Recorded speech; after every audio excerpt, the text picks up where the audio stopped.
तो Delhi MCD mayor चुनाव को लेकर बीजेपी ने अपने उम्मीदवारों की घोषणा कर दी है। इसको लेकर जनतंत्र टीवी संवाददाता भावना सिसोदिया ने बात की बीजेपी की मेयर पद की उम्मीदवार रेखा गुप्ता से। सुनिए क्या कुछ कहना था उनका। दिसंबर नॉमिनेशन की आखिरी तारीख और बीजेपी ने अपने जो मेयर के पद के लिए जो चुनिंदा उम्मीदवार हैं उनको उतार दिया है। मेरे साथ रेखा गुप्ता जी मौजूद हैं जो कि मेयर के पद के लिए चुनी गई हैं। उनसे बात करते हैं। रेखा जी, जनतंत्र टीवी में आपका बहुत बहुत स्वागत है। मैम, मेयर के पद के लिए बीजेपी ने आपके ऊपर बहुत विश्वास जताया, क्या कहना चाहेंगे? मैं बहुत धन्यवाद करती हूँ अपने शीर्ष नेतृत्व का कि उन्होंने मुझे इस लायक समझा और मैं मेयर के प्रत्याशी के रूप में आज लोगों के बीच में हूँ। और मुझे लगता है कि हमारी पार्टी ने जो निर्णय लिया है मैं उनकी आशाओं पे खरी उतरूंगी। मैम, लगातार बीजेपी ये कह रही थी कि मेयर के पद के लिए चुनाव नहीं लड़ेंगे, लेकिन अचानक लास्ट डेट पे लास्ट में नॉमिनेशन फाइल करना, ऐसी क्या खास सोचा? देखिए, किसी भी राजनीतिक सफ़र में राजनीतिक पार्टियों को अपना लोकतांत्रिक कर्तव्य निभाना होता है। जब जनता ने हमें मैंडेट दिया है और इतने पार्षद, हमारी इतनी बड़ी संख्या में पार्षद चुन के आए हैं, तो आमने सामने की लड़ाई लड़नी ही चाहिए। और उसमें जनता तय करेगी, पार्षद तय करेंगे कि वो मेयर कौन होना चाहिए, क्योंकि दिल्ली में इनडायरेक्ट चुनाव है। मेयर का चुनाव जो है वो पार्षद करते हैं।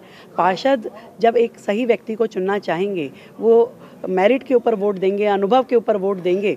और हर पार्षद का एक ही ड्रीम है कि मेरे वार्ड में अच्छे काम होने चाहिए और उसके लिए उन्हें एक अच्छा प्रतिनिधि चाहिए। और मुझे लगता है कि वो ज़रूर अपनी अंतरात्मा के मुख पे चुनाव करेंगे और वोट देंगे मुझे। आप जीत कर आते हैं तो सबसे पहला काम क्या रहेगा, क्योंकि मेयर हैं, काफ़ी जिम्मेदारियां बढ़ेंगी, तो पहला काम क्या रहेगा? देखिए, क्लीन दिल्ली, ग्रीन दिल्ली, मुझे लगता है कि यही सबसे बड़ा मिशन हमारे लिए दिल्ली का है कि दिल्ली में बेहतर हो, डस्ट फ्री दिल्ली हो, मलबा फ्री दिल्ली हो, यहाँ पे ढलाव ना हो, कूड़ा कहीं नज़र ना आए, बेहतर सुंदर दिखाई दे व्यवस्थाएं, और उस पर हरियाली हम बढ़ाएं ताकि ये पॉल्यूशन की समस्या भी कम हो। और दिल्ली देश का दिल है, दिल्ली देश की राजधानी है। यहाँ हर रहने वाले व्यक्ति का दिल खुश रहना चाहिए कि मैं एक अच्छी सिटी में रहता हूँ। ये मेरा प्रयास रहेगा कि दिल्ली को और सुंदर और बेहतर बनाए। आपने कहा क्लीन दिल्ली, ग्रीन दिल्ली, लेकिन देखा जाए निगम में पिछले 15 सालों से बीजेपी का शासन था, लेकिन चारों तरफ दिल्ली में जहाँ से भी एंटर किया जाता है तो बाहर हर जगह कूड़े के बड़े बड़े पहाड़ देखने को मिलते हैं।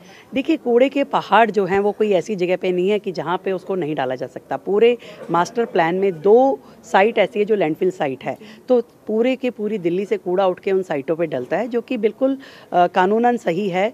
और नहीं तो कूड़ा आप कहाँ लेके जाएंगे। धीरे धीरे उस कूड़े को कम करने के लिए पूरा एमसीडी तत्पर है और उसमें बहुत सारा 15 मीटर तक की उसकी हाइट भी कम हुई है और पूरी दिल्ली को ढलाव फ्री भी किया गया है। कॉम्पैक्टर्स लगाए गए हैं। आज कूड़ा श्रिंक होकर के बहुत ही छोटे अमाउंट में रह जाता है। तो ये एक प्रोसेस है, ये एक प्रक्रिया है डेवलपमेंट की, जो कि दिल्ली बहुत बेहतर तरीके से नगर निगम के माध्यम से कर रही है। और इसको और बेहतर करना, इसको और स्पीड अप करना, ये हमारा ध्येय है। मोदी जी के विज़न में जैसे पूरा देश आगे बढ़ रहा है, ऐसे दिल्ली भी आगे बढ़े, और उसके लिए मैं अपनी पूरी ताकत के साथ में इस चुनाव को लड़ूंगी। बहुत बहुत शुक्रिया हमसे बात करने के लिए। तो हमारे साथ रेखा गुप्ता जी, जिन्होंने कहा कि उनका भी उद्देश्य है ग्रीन दिल्ली, क्लीन दिल्ली। जिस तरह अगर वो मेयर चुनकर आती हैं तो वो अपने इसी उद्देश्य पे काम करेंगी और दिल्ली को जिस तरीके से ढलाव मुक्त किया गया है, ऐसे ही जो 3 बड़े बड़े कूड़े के पहाड़ हैं उनको भी जल्दी से जल्द कूड़े के पहाड़ों से मुक्त कर दिया जाएगा। दिल्ली से जनतंत्र टीवी के लिए कैमरामैन कमल के साथ अपने सहयोगी कपिल मैडी के साथ भावना की रिपोर्ट।